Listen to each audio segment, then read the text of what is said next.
One कैसे हो आप सब लोग। तो यहाँ पे हम काम करना शुरू करेंगे। बैंक निफ्टी के अंदर हमें काफ़ी अच्छा गैप डाउन देखने को मिला, वैसा ही लगभग हमें निफ्टी और सेंसेक्स के अंदर नजर आ रहा है। अभी देखिए क्योंकि गैप डाउन थोड़ा ज़्यादा ओपन हो गया था, इसलिए मुझे रुकना पड़ा रिट्रेसमेंट वगैरह के लिए। अब मार्केट ने ब्रेकआउट वगैरह कर दिया, एक अच्छा सा रिट्रेसमेंट हो गया, तो यहाँ पे हम ट्रेड वगैरह मार्केट के अंदर बना सकते हैं।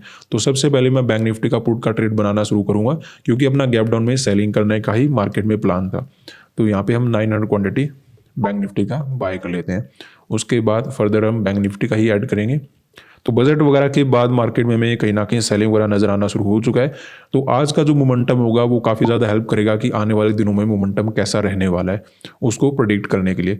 तो सबसे पहले तो आज का हम ट्रेड कंप्लीट करेंगे, उसके बाद देखेंगे आगे आने वाले दिनों में क्या होने वाला है। तो यहाँ पे हम सेंसेक्स का 800 क्वांटिटी बाय कर लेते हैं और निफ्टी के अंदर 1200 क्वांटिटी बाय कर लेते हैं। तो अभी देखिए हमें कुछ लॉस टू प्रॉफिट नजर आ रहा है। बात करते हैं कि यहाँ पे हमने पुट साइड का ट्रेड मार्केट के अंदर क्यों बनाया।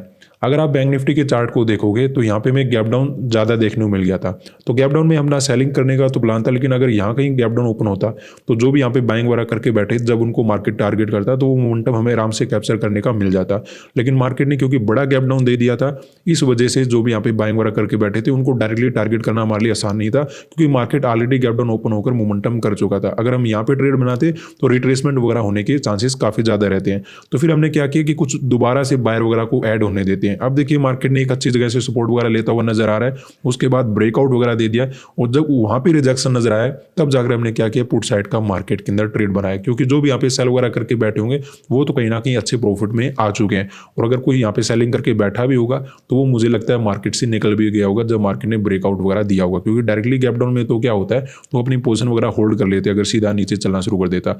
लेकिन क्योंकि मार्केट एक बार ऊपर आ चुका है, अपने हायर लेवल का ब्रेकआउट कर चुका है, तो जो भी यहाँ पे सेल वगैरह करके बैठे हैं उन्होंने भी क्या कर लिया, अपना प्रॉफिट मार्केट के अंदर बुकिंग कर लिया, और कुछ नए बायर भी मार्केट के अंदर ऐड हो गए हैं। यहाँ पे जो बायर बैठे हैं गैप डाउन में, छोटे गैप डाउन में तो डायरेक्टली उनको टारगेट कर पाते, लेकिन क्योंकि गैप डाउन ज्यादा था तो वहां पे सेलिंग करना मुझे ठीक नहीं लग रहा था। वहां पे मैं रिट्रेसमेंट का ही वेट करना था, ताकि कुछ नए बायर ऐड हो जाएं और जो यहाँ पे सेल वगैरह करके बैठे हैं वो अपना प्रॉफिट वगैरह बुकिंग करके मार्केट से निकल जाए। ऐसा समझते हुए अब हमने यहाँ पे क्या किया, मार्केट के अंदर अपनी एंट्री को फाइंड आउट कर लिया और सेलिंग करना मार्केट के अंदर शुरू कर दिया। ऐसा ही लगभग हमने निफ्टी, और अगर हम देखें सेंसेक्स के चार्ट को तो लगभग वैसा ही यहाँ पे चल रहा है। तो हो सकता है यहाँ पे सेलर वगैरह मार्केट के अंदर बैठे होंगे, लेकिन थोड़ा बहुत उनको निकालना मार्केट के अंदर जरूरी होता है, इसीलिए हमें रिट्रेसमेंट का वेट करे थे। लेकिन गैप डाउन ज्यादा था तो डायरेक्टली सेलिंग वगैरह नहीं कर पाते, क्योंकि अगर बड़े गैप डाउन में मार्केट सीधा नीचे चलना शुरू कर देता तो साइकोलॉजी क्या बनता कि बजट में नेगेटिविटी है और मार्केट में दूसरे लोग भी सेल वगैरह करना शुरू कर देते। तो एक बार साइकोलॉजी मार्केट के अंदर जरूर चेंज करता है, इसीलिए मैं रिट्रेसमेंट का वेट कर रहा था। और यहाँ पे अंदाजा लग भी नहीं रहा था कि मार्केट के अंदर मैं एंट्री करें तो करे कैसे, क्योंकि यहाँ पे क्या था 77,000 का डायरेक्टली ब्रेकडाउन वगैरह करते हुए नीचे जा रहा था। ऐसा ही लगभग आप दूसरे इंडेक्स के अंदर देखोगे तो वहां पे भी हमें कंटिन्यू सेलिंग नजर आ रहा था, निफ्टी के अंदर भी लगभग वैसे ही चल रहा था। तो ऐसे में जब भी कोई राउंड नंबर वगैरह का क्रॉस हो जाता है, दोनों तीनों इंडेक्स में एक बड़ा गैप डाउन ओपन होता है, तो वहां पे रिस्क काफी ज्यादा बढ़ जाता है। तो वहां पे रिस्क लेना जरूरी नहीं होता कि मार्केट के अंदर जो भी मिले वो आप ट्रेड करना शुरू कर दो। जब कुछ अच्छा नजर आए ना वहीं पे हमें काम करना चाहिए। तो जब रिट्रेसमेंट हो गया, ब्रेकआउट हो गया, तब हमने एसएल हंटिंग के अकॉर्डिंग काम करना शुरू किया। क्योंकि एसएल हंटिंग आपको क्या बोलता है, ब्रेकआउट के बाद आप अपोजिट ट्रेड ले सकते हो, लेकिन आपको ये देखना चाहिए कि आसपास सेलर की एसएल नहीं होनी चाहिए, यहाँ पे बायर एक्टिवेट हो जानी चाहिए, तब जाकर तो आप काम कर सकते हो। अदरवाइज अगर यहाँ पे बायर एक्टिवेट नहीं होते या फिर ऊपर सेलर बैठे रहते तो मार्केट क्या कर सकता है, रिट्रेसमेंट करके फिर से ऊपर चलना शुरू कर देता है। लेकिन यहाँ पे ज़्यादा सेलर बैठे नहीं है, थोड़े बहुत जो सेलर बैठे हैं उनको मार्केट ने रिट्रेसमेंट करके निकाल दिया। अब कहीं ना कहीं ब्रेकआउट के बाद जो बायर आए हैं और ये जो मोमेंटम को देखकर बायर आए हैं, उन्हीं को हमें टारगेट मार्केट के अंदर करना है। और अभी हमें कहीं ना कहीं ठीक ठाक प्रॉफिट भी नजर आना शुरू हो चुका है। ये अपना फाइनल प्रॉफिट नहीं है, फाइनल प्रॉफिट जब होगा जब हम बुकिंग करके मार्केट से निकल जाएंगे। अभी भी मार्केट के अंदर कहीं से भी दोबारा से अपसाइड का मोमेंटम चलना शुरू हो जाता है, तो उसके लिए प्रिपेयर रहना है। उसी को तो हम बोलते हैं रिस्क और रिवार्ड को मेंटेन करके चलना है। तो अभी वेट करेंगे, हमें ठीक ठाक प्रॉफिट मार्केट के अंदर नजर आ रहा है। यहाँ पे अगर हम देखें तो अपनी पोजीशन में काफी अच्छा प्रॉफिट नजर आ रहा है। बैंक निफ्टी के अंदर कंटिन्यू सेलिंग ही चल रहा है, निफ्टी और सेंसेक्स के अंदर भी ऐसा ही चलना शुरू हो चुका है। तो हम कोशिश करेंगे कि बैंक निफ्टी के अंदर जल्दी से जल्दी ब्रेकडाउन वगैरह हो। निफ्टी और सेंसेक्स अगर थोड़ा बहुत होल्ड कर लेते हैं तो कोई प्रॉब्लम नहीं है, लेकिन अगर बैंक निफ्टी के अंदर ब्रेकडाउन वगैरह हो जाता है तो एक बड़ा सेलिंग वगैरह हमें देखने को मिल सकता है। उसमें हमें बेनिफिट ज़्यादा होने वाला है, क्योंकि अपना जो मेजर पोजीशन है वो बैंक निफ्टी के अंदर है। तो हम यहाँ पे वेट करेंगे कि बैंक निफ्टी के अंदर ब्रेकडाउन पहले हो जाए, क्योंकि क्या हो रहा है, दोनों तीनों इंडेक्स कंटिन्यू मोमेंटम करें, तो ऐसे में दूसरे लोग भी सेल वगैरह करने की कोशिश करेंगे। तो हमारा जो मार्केट है, अगर बैंक निफ्टी मोमेंटम देना शुरू कर दे और निफ्टी वगैरह अगर ये तो टूट गया, फिर हम क्या करेंगे, चलिए निकलने देते हैं, जो भी गिर रहा अच्छी बात है। दोनों तीनों इंडेक्स अगर एक साथ गिरते हैं ना तो उसमें क्या होता है कि एक इंडेक्स रुक जाता है, जैसे बैंक निफ्टी ने रुकना शुरू कर दिया, ठीक है। अदरवाइज अगर बैंक निफ्टी तेजी से गिरता ना तो ये अगर थोड़ा बहुत होल्ड भी करते तभी प्रॉब्लम नहीं होता। तो ये आपको देखना होता है, एक लगभग सिंपल सी साइकोलॉजी है कि अगर दोनों तीनों इंडेक्स गिरेंगे तो कोई भी वहाँ पे सेलिंग करेगा तो एक इंडेक्स क्या करेगा, रुक जाएगा, और वो अगर बैंक निफ्टी रुकता है तो समस्या हमारे लिए बढ़ जाएगी। खैर अभी हम रुकते हैं, मार्केट के अंदर वेट करते हैं, कोई प्रॉब्लम वाली बात नहीं है। प्रॉफिट चल रहा है लेकिन थोड़ा बड़ा बन जाता अगर मार्केट में बैंक निफ्टी में ब्रेकडाउन होता।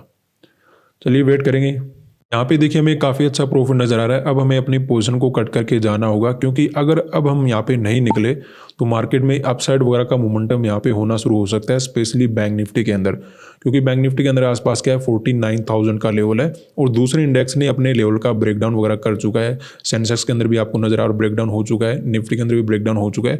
तो ऐसे में बैंक निफ्टी क्या ले सकता है, अपने राउंड नंबर का सपोर्ट वगैरह लेकर दोबारा से ऊपर जाना शुरू हो सकता है।